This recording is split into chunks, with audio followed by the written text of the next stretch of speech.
കഷ്ടങ്ങളിൽ നല്ല തുണയേശു, കണ്ണുനീരവൻ തുടയ്ക്കും. കഷ്ടങ്ങളിൽ നല്ല തുണയേശു, കണ്ണുനീരവൻ തുടയ്ക്കും.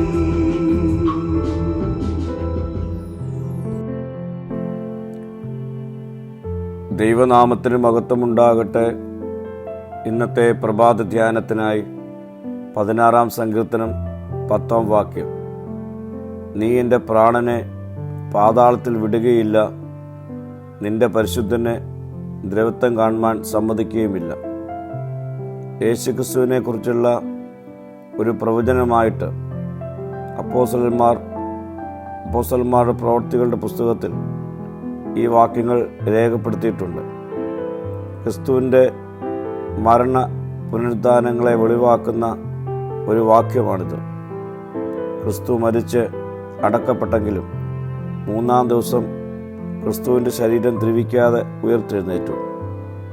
ശവക്കുഴിയിൽ രക്ഷിതാവിനെ ഉപേക്ഷിച്ച് കളയുകയില്ല എന്നതിന് ശവക്കുഴിയിൽ ഇരുന്ന് ദ്രവിച്ചു പോകുവാൻ അനുവദിക്കുകയില്ല എന്നും കൂടെ അർത്ഥമാക്കുന്നുണ്ട്.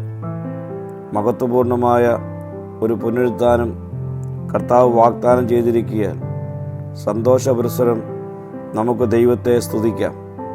പ്രിയ സ്നേഹിതരെ, മരണത്തോടെ ജീവിതം അവസാനിക്കുകയല്ല, കർത്താവിനോടുകൂടി ജീവിതം ആരംഭിക്കുകയാണ്.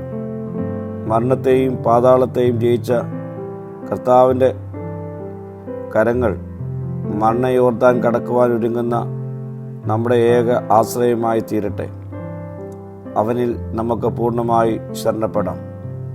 പ്രാർത്ഥിക്കാം. കർത്താവേ, നിന്നിൽ ശരണപ്പെട്ട് നിത്യകനാനിൻ്റെ അനുഭവത്തിലേക്ക് പ്രവേശിപ്പാൻ ഞങ്ങളെ ഒരുക്കണമേ. മഹത്വം നീ എടുക്കണം. യേശുവിൻ്റെ നാമത്തിൽ തന്നെ. ആമീൻ.